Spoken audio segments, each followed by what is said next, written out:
અમદાવાદમાં વિકાસ સંકલ્પ કાર્યક્રમનું ભવ્ય આયોજન કરવામાં આવ્યું છે। ટીવી 13 ગુજરાતીના મંચ પર વિશેષ સંવાદનું આયોજન।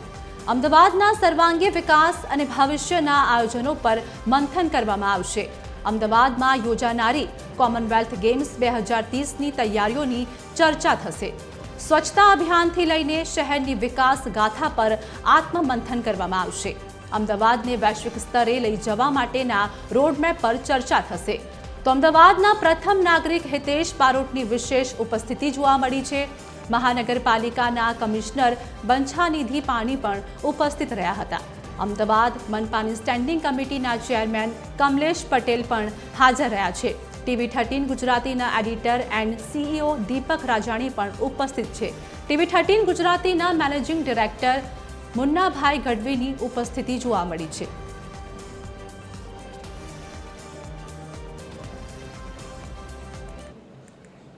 એક જમાનામાં ઇન્દોર, હૈદરાબાદ, ચંડીગઢ, વિજયવાડા આ શહેરોના નામ સ્વચ્છ શહેરોની યાદીમાં આવતા હતા, પરંતુ જે રીતે ગુજરાતના નંબર 1 શહેર અમદાવાદે જે હરણફાળ પ્રગતિ ભરી અને જે એક આખું ક્લેવર અમદાવાદ શહેરનું ચેન્જ થયું, એના હિસાબે આપણે સૌ ગૌરવ સાથે આનંદ સાથે કહી શકીએ કે અમદાવાદ 10 લાખની વસ્તીવાળા શહેરમાં સ્વચ્છ શહેર તરીકે હમણાં જ જાહેર થયું।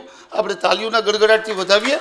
સમાચાર જૂના છે, પરંતુ આપણા માટે ગૌરવવંતા સમાચાર છે કે જે 4 મોટા શહેર છે અમદાવાદ, બરોડા, સુરત અને રાજકોટ, જો કે હવે કુલ 8 શહેર થઈ ગયા છે, પરંતુ જે 4 મુખ્ય શહેર છે એમાંથી આપણા 2 શહેર, પહેલાં અમદાવાદ અને પછી સુરત, જે ટોપ 5ની યાદી છે એમાં આપણા 2 શહેર છે। એટલે ગુજરાતના તંત્રવાહકોને જેટલા આપણે અભિનંદન આપીએ એટલા ઓછા છે। અને જે સ્ટેજ ઉપર બિરાજમાન અમદાવાદ કોર્પોરેશન ચલાવનાર જે આખી પાંખ છે એને પણ ખૂબ ખૂબ અભિનંદન।